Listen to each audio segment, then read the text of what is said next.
Human rights and the fifth estate.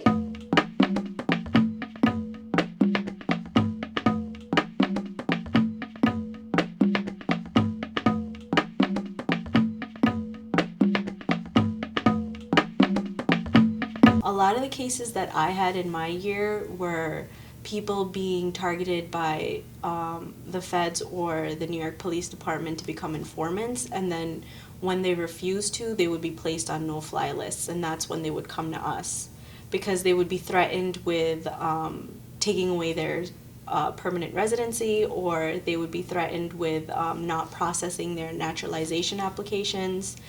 Applications would just sit there for years. And when we would contact USCIS, we wouldn't get a response as to why there was a delay.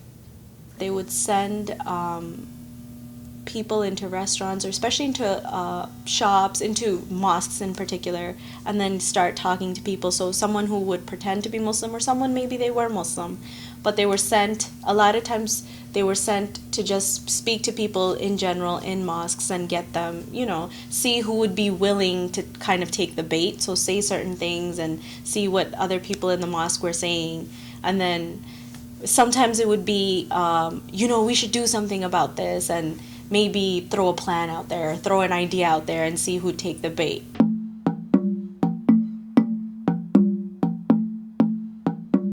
One client in particular was repeatedly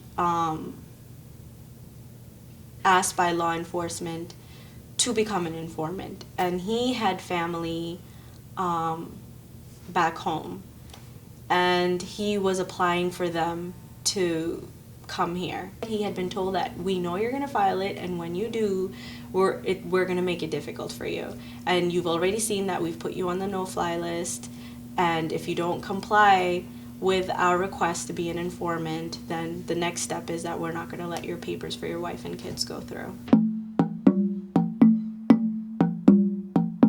And he was pursued, even in the bodega near his house.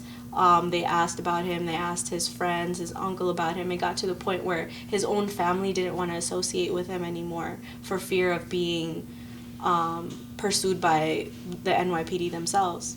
My clients didn't do anything that would warrant any sort of suspicion by law enforcement at all. It's like you're being slowly, killed almost. But if you're kind of religious, you have a beard, really good, pious, God-fearing people, and you just think, my God, I can't believe something so terrible is happening to someone who's so good, who tries to lead a good life, but that's what would happen. If you want them to go out there and try to trap more people, a person like that obviously people are going to be more trusting, because they're going to think, well, this is a religious person, this is a good person, I can trust that person. Even parents will tell their kids, oh, go ahead, you didn't do anything, just talk to them, clear everything up so that we can get out of this mess. And things don't get cleared up. It just gets worse and worse and worse.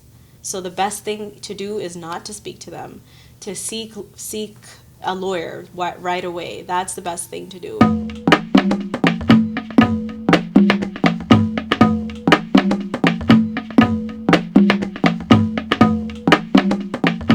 One of the things that we've been seeing a lot here at CLEAR has been the tactics that the NYPD and the FBI also. It's always important to note that it's not just the NYPD that's doing this. The FBI has very similar, equally troubling policies. But both of these agencies very aggressively recruit informants from within communities. They use pressure tactics, they threaten them with criminal charges, they try to use immigration status against them, and even we have some clients who are actually placed on the no-fly list, which is a federal government watch list, for refusing to become informants for the FBI. They're all young immigrant Muslim males, and being prevented from traveling and visiting their relatives overseas is hugely burdensome on them. So that's why that tool was so coercive when you use it against those particular individuals, because they really need to be able to travel.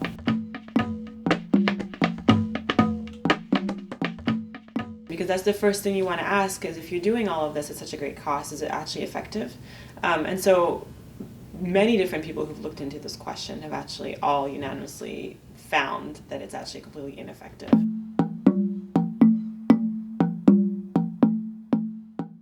We call them fishing expeditions.